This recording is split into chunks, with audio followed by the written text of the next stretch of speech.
नमस्कार प्यारे साथियों, स्वागत करते हैं आप लोग का अपने इस चैनल पर सक्सेस वे पर। तो आप लोगों को इस चैनल पे गणित पढ़ाई जाती है कक्षा 10 के लिए। तो हम लोग 5 सेट तक कर चुके थे रिवीजन सीरीज जो कि चल रही है, जिसमें 5वें सेट में 10 क्वेश्चन तक हो चुका है। अब 10 के आगे हम लोग आगे देखेंगे कि 11 नंबर क्वेश्चन से इसमें क्या कह रहा है। तो यहाँ पे देख सकते हैं कि सेट नंबर 5 2025 का ये सॉल्व कराया जा रहा है, जिसमें से पार्ट नंबर 1 में 10 नंबर तक का क्वेश्चन करा चुके हैं। पार्ट नंबर 2 देखेंगे जिसमें 11 नंबर से क्वेश्चन पूरा 20 नंबर तक होगा। तो इसमें 11 नंबर क्वेश्चन क्या कह रहा है? 11 नंबर क्वेश्चन कह रहा है कि त्रिज्या 6 सेंटीमीटर की है। त्रिज्या 6 सेंटीमीटर वाले एक वृत्त के एक त्रिज्य खंड जिसका कोण 30 अंश है के संगत चाप की माप होगी। मतलब चाप की लंबाई इसमें पूछ रहा है। तो हम सबसे पहले क्या कर लेंगे, एक वृत्त बना लेंगे ऐसे बड़ा सा, और उसमें कह रहा है कि इसकी त्रिज्या कितना दे दिया, 6 सेंटीमीटर। तो कुछ ऐसे त्रिज्या बना लेंगे 6 सेंटीमीटर, और इस पे कोण कितना दे दिया है, कह रहा है ये 30 अंश का कोण बनाता है। तो चाप की लंबाई हम कई पार्ट में ये बता चुके हैं, इसके पहले वाले सेट में भी बता चुके हैं कि जब त्रिज्य खंड का क्षेत्रफल पूछेगा तो हम चाप की लंबाई भी उसी के साथ साथ इसका सूत्र भी जानते जाएंगे। तो यहाँ पे ये जो चाप की लंबाई इसको यल से लिखते हैं। तो यल बराबर सूत्र होता है थीटा अपान 360 और फिर उसके बाद पाई 2 पाई आर। तो ये हो जाएगा, और उसके बाद जब यहाँ पे रखेंगे तो ये कितना आ जाएगा, यल बराबर थीटा का मान हो जाएगा 60, और फिर उसके बाद यहाँ पे रखेंगे 360, और फिर उसके बाद यहाँ पे 2, और पाई का मान नहीं रखना है क्योंकि इसका आंसर ही पाई में मांग रहा है। तो यहाँ पे हम रखेंगे आर का मान 6, 0 से 0 कट जाएगा, 6 छंग 36 हो जाएगा। तो यहाँ पे 30 नहीं 30 दिया है, तो यहाँ पे 30 रखेंगे। तो फिर उसके बाद 12 तो यही 36 हो जाएगा, तो यहाँ पे 12 आ जाएगा, और इसको काटेंगे तो 6 दूना 12। तो यहाँ पे यल का मान जो आएगा वो पाई अकेले आ जाएगा। तो यहाँ पे यल का मान कितना दे रहा है, पाई। तो ऑप्शन नंबर इसका कौन सा सही होगा, ऑप्शन नंबर 2 सही होगा, जिसमें पाई इसका मान दे दिया है। आइए देखते हैं क्वेश्चन नंबर 12। इसमें 12 में क्या कह रहा है, 12 में कह रहा है कि 3 सेंटीमीटर त्रिज्या के एक ठोस बेलन की ऊंचाई 5 सेंटीमीटर है। इसकी ऊंचाई दे देते हैं 5 सेंटीमीटर, केवल इतना दिया है 5 सेंटीमीटर। और फिर उसके बाद कह रहा है कि एक समान त्रिज्या का अर्धगोला उसके शीर्ष पर रखा हुआ है। तो इसके शीर्ष पर अर्धगोला हम रख देते हैं जिसकी भी त्रिज्या उतना ही दे रहा है 3 सेंटीमीटर, आर का मान 3 सेंटीमीटर है। फिर उसके बाद इसमें कह रहा है कि 3 सेंटीमीटर है। फिर उसके बाद आगे कह रहा है कि इस ठोस का कुल पृष्ठीय क्षेत्रफल ज्ञात कीजिए। इस ठोस का कुल पृष्ठीय क्षेत्रफल ज्ञात करने के लिए हमको क्या करना पड़ेगा, पहले तो इस बेलन का पृष्ठीय क्षेत्रफल ज्ञात रखेंगे, और फिर उसके बाद यहाँ पे क्या रख लेंगे, बेलन का पृष्ठीय क्षेत्रफल के बाद इधर तो देखेंगे कि यह अर्धगोला लगा हुआ है, इसलिए इसका मुंह इधर वाला एक बार ही लिया जाएगा। अगर ये ना होता तो इसका क्षेत्रफल यहाँ पे रखने के लिए हमको ये तो करना ही पड़ता, फिर 2 पाई आर और जोड़ना पड़ता, क्योंकि ये एक क्या कहते हैं गोला हुआ, ये एक वृत्त है, तो वृत्त का भी क्षेत्रफल इसमें जोड़ना पड़ेगा। और फिर उसके बाद अगर इधर वाले में कुछ ऐसा ना होता तो इसका भी क्षेत्रफल हम इसमें जोड़ते, लेकिन इसमें ऊपर से एक अर्धगोला रखा हुआ है तो इसलिए इसका क्षेत्रफल हम इसमें नहीं जोड़ेंगे, लेकिन इसका क्षेत्रफल जरूर जोड़ना पड़ेगा। पृष्ठीय क्षेत्रफल अर्धगोले का कितना हो जाएगा, 2 पाई आर स्क्वायर। अब सब में इसका मान रख देते हैं, तो यहाँ पे कितना आ जाएगा, आर 2, और आर का मान दिया है 3, और पाई, फिर उसके बाद एच का मान कितना दे दिया है 5, और फिर उसके बाद प्लस, और यहाँ पे कितना आ जाएगा, इन दोनों को जोड़ देंगे तो 3, और फिर उसके बाद पाई, आर का मान कितना दे दिया है, आर का मान 3, इसका स्क्वायर कर देंगे।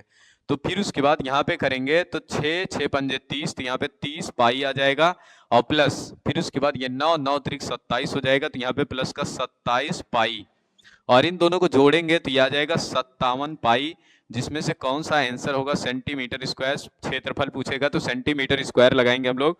12 वाले का आंसर डी कह रहा है, जिसमें 57 पाई सेंटीमीटर स्क्वायर। तो इसका आंसर हो जाएगा 57। ये देख लेना, ऑप्शन नंबर डी इसका सही है। तो अब देखेंगे क्वेश्चन नंबर 13। क्वेश्चन नंबर 13 में क्या कह रहा है, क्वेश्चन नंबर 13 हम यहाँ पे लिखे हुए नहीं है, तो इसी से एक बार पढ़ के बताते हैं और उसके बाद तुम लोग भी उसको मिलाते रहो। तो इसमें कह रहा है क्वेश्चन नंबर 13 में, क्वेश्चन 13 में कह रहा है कि एक वृत्त की स्पर्श रेखा, एक वृत्त की स्पर्श रेखा के,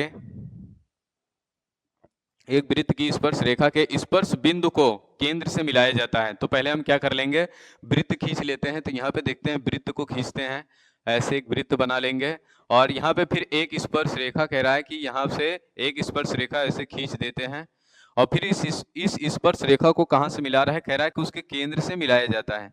तो चाहो तो हम स्पर्श रेखा इधर ना खींच के एकदम सीधे सीधे खींच देंगे, तो यहाँ पे इसको ऐसे खींचते हैं और फिर उसके बाद यहाँ से इसको मिला दिया जाता है। तो कह रहा है कि इसको मिलाता है। तो इस प्रकार स्पर्श रेखा पर स्पर्श रेखा का त्रिज्या के साथ बनने वाले कोण का मान होगा। तो यहाँ पे अगर देखेंगे तो इसके साथ बनने वाला कोण, कई बार इसको बता चुके हैं और सवाल इससे भी आ चुकी है। तो यहाँ पे जब भी स्पर्श रेखा पर लंब कोई केंद्र से खींचा जाता है तो ये कोण 90 डिग्री का बनता है, इधर भी 90 डिग्री का ही कोण बनेगा। तो यहाँ पे कौन सा ऑप्शन इसमें सही हो जाएगा, तो इसमें ऑप्शन नंबर ए सही हो जाएगा, जिसमें कह रहा है कि 90 डिग्री। तो इसको देख सकते हैं कि एक बार इसको पढ़ लेना, जैसे जैसे उसमें कहता है वैसे वैसे यहाँ पे बनाते जाओ और फिर उसके बाद क्या कहते हैं उसमें देख लो कि ऐसा ही कुछ कंडीशन बनेगी। और या तो फिर इसमें ऐसा भी क्वेश्चन पूछता है कि इसको इधर भेजा जाता है, ये इससे मिलाया जाता है, फिर इसका मान मान लो अगर दे देता है 12 तो इसका 13 तो इसका 5, ऐसा ट्रिपलेट कुछ टाइप का कई सेट में आ चुके हैं ये क्वेश्चन। तो या तो इससे पूछेगा इसका कोण कितना बनेगा, या तो इनमें से कोई भी देगा उसका मान पूछ लेगा। तो ये क्वेश्चन नंबर 13 हो गया। अब देखते हैं हम क्वेश्चन नंबर 14 में क्या कह रहा है। कह रहा है कि यहाँ पे दिया है 1 प्लस का tan स्क्वायर ए बराबर अपान में 1 प्लस का cot स्क्वायर ए। तो इसके बराबर क्या कहते हैं, इसका मान क्या होगा, 4 ऑप्शन में दिया हुआ है। तो यहाँ पे क्या करेंगे हम लोग, सबसे पहले देखेंगे कि tan square 1 plus tan square A बराबर क्या लिख सकते हैं। 1 प्लस tan स्क्वायर ए बराबर हम लोग लिख सकते हैं सेक स्क्वायर ए। और फिर उसके बाद यहाँ पे नीचे लिखते हैं कि 1 प्लस का cot स्क्वायर ए बराबर क्या लिख सकते हैं। तो यहाँ पे इसके स्थान पे लिखेंगे सेक स्क्वायर ए, और नीचे इसके स्थान पे क्या लिख देंगे, कॉसेक स्क्वायर ए। और जैसे इसको लिखेंगे फिर इसके स्थान पे भी सूत्र बनता है, तो क्या होता है 1 अपान का कॉस स्क्वायर ए, ये हो जाएगा 1 अपान का कॉस स्क्वायर ए। और इसके बराबर पूरे के बराबर यहाँ पे लिख देंगे, तो ये आ जाएगा साइन 1 अपान का साइन स्क्वायर ए। तो इस वाले मान को यहाँ भेजेंगे और इधर वाले मान को यहाँ भेज देंगे। जैसे ही भेज के गुणा कराएंगे तो ये हो जाता है भिन्नों का भाग। तो यहाँ पे जब इसको यहाँ लिखेंगे और इसको यहाँ लिखेंगे तो फिर उसके बाद देखते हैं क्या बनता है। तो ये ऊपर जाएगा तो ये बन जाएगा साइन स्क्वायर ए, और बटे में यहाँ पे हो जाएगा कॉस स्क्वायर ए, यहाँ पे आ जाएगा कॉस स्क्वायर ए। और ये सूत्र हमको पता है कि साइन स्क्वायर ए ये कम से कम नहीं तो 3 सेट में रिपीट हो चुका है, 2025 की बात बता रहे हैं। साइन स्क्वायर ए अपान का कॉस स्क्वायर ए बराबर होता है tan स्क्वायर ए।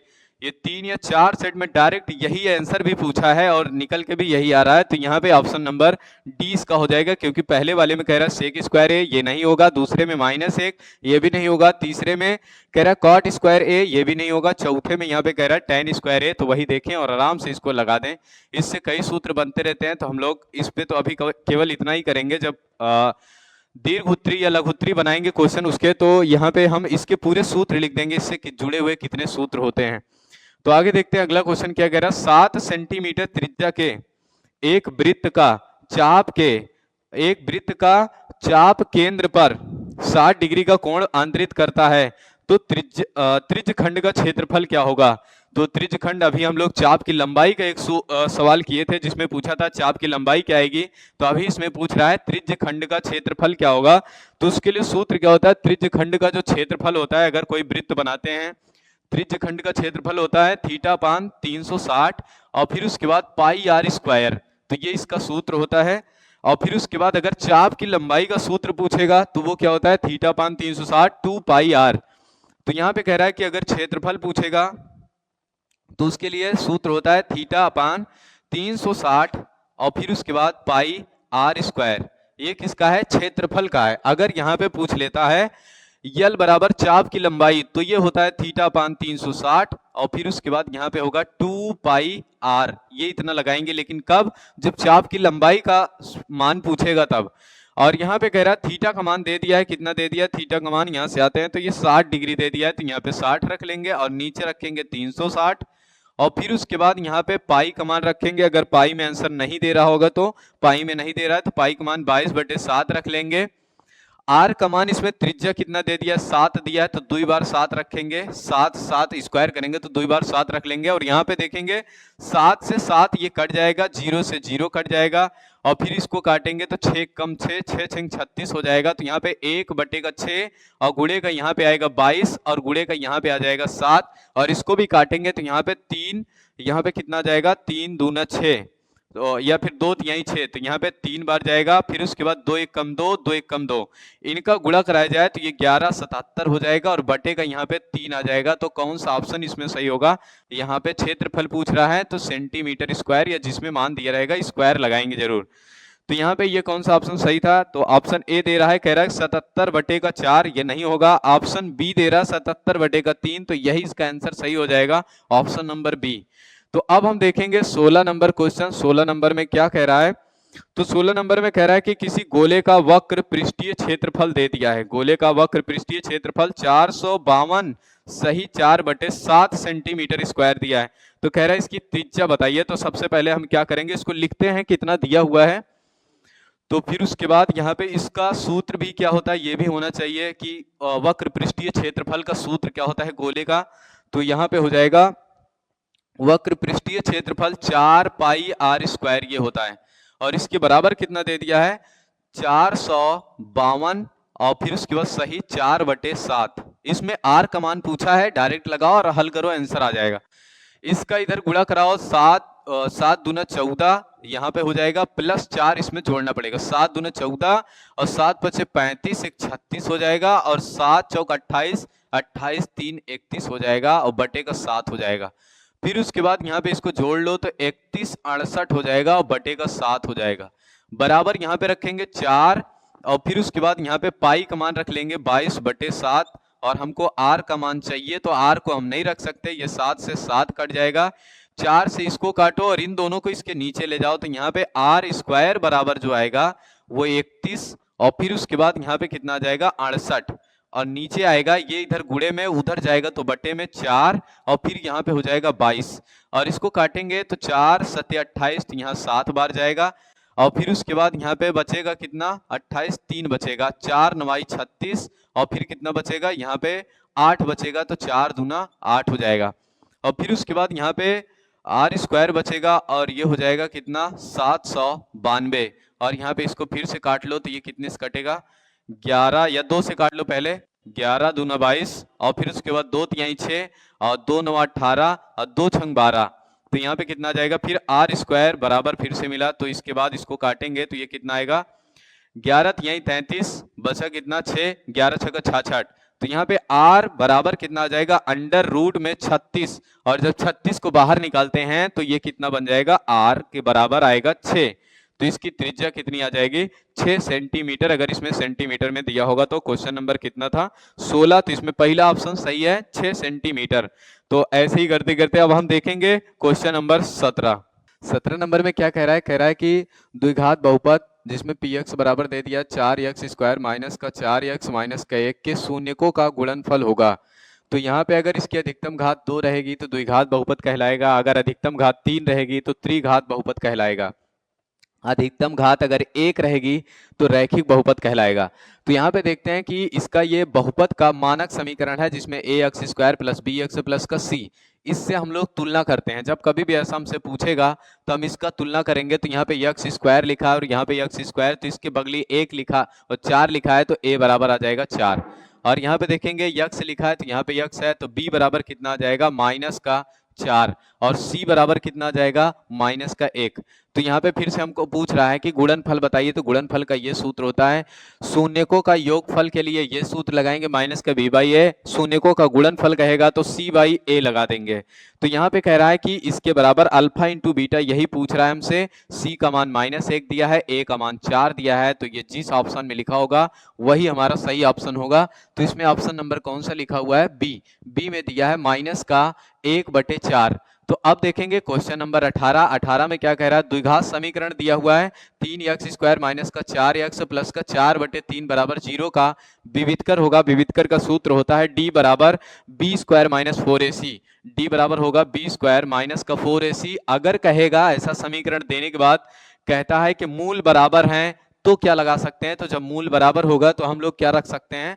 तो हम लोग रखेंगे d बराबर 0। जब मूल बराबर कहेगा तो d बराबर 0, d का सूत्र होता है b स्क्वायर माइनस का 4ac बराबर का 0 हो जाएगा। तो यहाँ पे हमको लेकिन d बराबर ये सूत्र लगाना है, बी स्क्वायर माइनस 4ac। विविधकर का ये सूत्र होता है। जब कहेगा मोल बराबर है तो ये सूत्र लगाएंगे, लेकिन अभी विविधकर पूछा है तो हम लोग विविधकर ज्ञात करेंगे। तो वही मानक समीकरण से फिर से तुलना करेंगे जो इसके ऊपर अभी हम लिखे हुए थे। क्या सूत्र लिखे थे? ए एक्स स्क्वायर माइनस नहीं प्लस का बी एक्स और प्लस का सी। अगर इससे तुलना करते हैं तो ए बराबर कितना आएगा? तो यहाँ पे तुलना करेंगे तो ए बराबर मिल जाएगा हमको 3। ए बराबर मिलेगा 3 और बी बराबर कितना मिल जाएगा? माइनस का 4। और फिर सी बराबर कितना मिल जाएगा? तो सी बराबर कह रहा है इसमें आ जाएगा 4/3। तो यहाँ पे हो जाएगा 4/3। इसका मान रखेंगे इसमें तो d बराबर आएगा, b का मान -4 का स्क्वायर कर देंगे, माइनस का 4, a का मान 3, c का मान 4/3 हो जाएगा।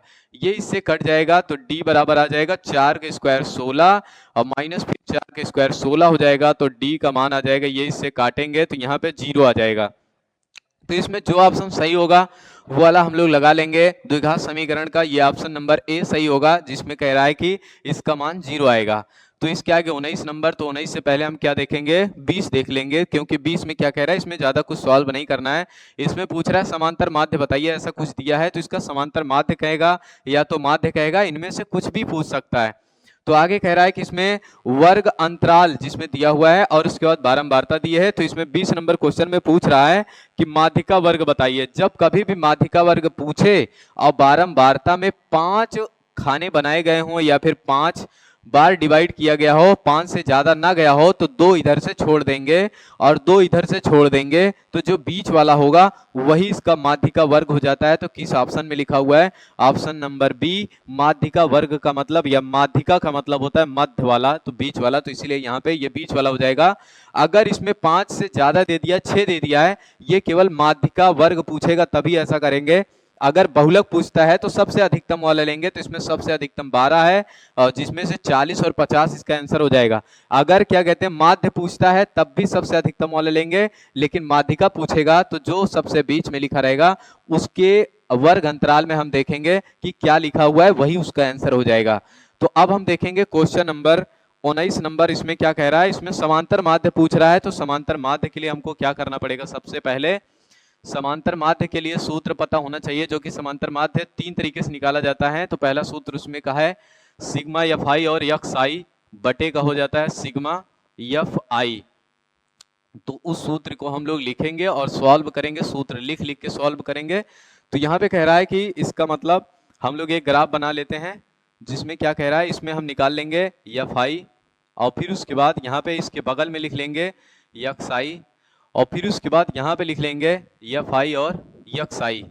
ये इतना लिखने के बाद फिर उसके बाद अगर इसको जोड़ देते हैं तो यह आ जाएगा सिग्मा एफ आई। ये तो हमको पहले से लिखा हुआ मिला है, यही होगा 4 6 6 5 और फिर उसके बाद 4। इन सबको जोड़ेंगे तो यह आ जाएगा 25 और फिर उसके बाद यहाँ पे रखेंगे तो यह आ जाएगा 4 और फिर उसके बाद 6 6 4 6 6 और फिर उसके बाद 5 4 और फिर उसके बाद इसको अगर यक्स आई निकालना होगा तो हम क्या करेंगे? इनको जोड़े आधा करें, जोड़ के आधा करेंगे तो यहाँ पे 2 आएगा। इसको जोड़ेंगे 8 4 12, 12 का आधा हो जाएगा 6 और फिर उसके बाद 12 8 20, यहाँ पे लिखा हुआ है 12, 12 8 20, 20 का आधा हो जाता है 10 और फिर इसमें 4 4 का अंतर है तो 4 इसमें और जोड़ देंगे 14 और ये 14 4 18।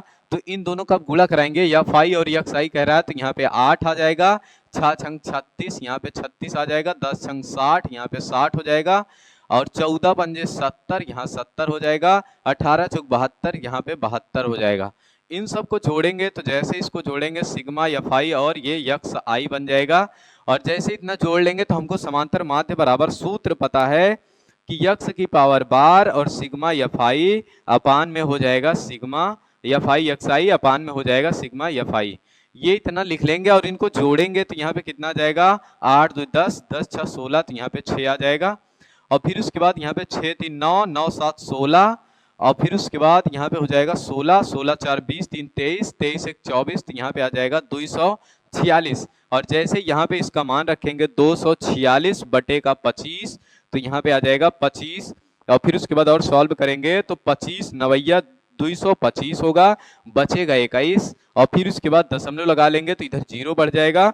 तो 25 अट्ठे 200 बचा यहाँ पे कितना 200, जब इसमें से घटाएंगे तो बचेगा 10 और फिर उसके बाद यहाँ पे दशमलव लगा सकते हैं, लगा है तो 0 बढ़ा सकते हैं। तो 25 चौका 100 तो यहाँ पे आ जाएगा 9.84। इसका जो ऑप्शन सही होगा वही इसका आंसर हो जाएगा 9.84। तो ये ऑप्शन नंबर सी इसका सही होगा। तो इस तरीके से अगर आप लोग सॉल्व करके हर एक क्वेश्चन हल करना चाहते हैं, मतलब इसका आंसर जानना चाहते हैं, तो आप लोग इस चैनल को सब्सक्राइब कर लें ताकि इसकी हर एक वीडियो आपके फोन तक तुरंत पहुंच जाए।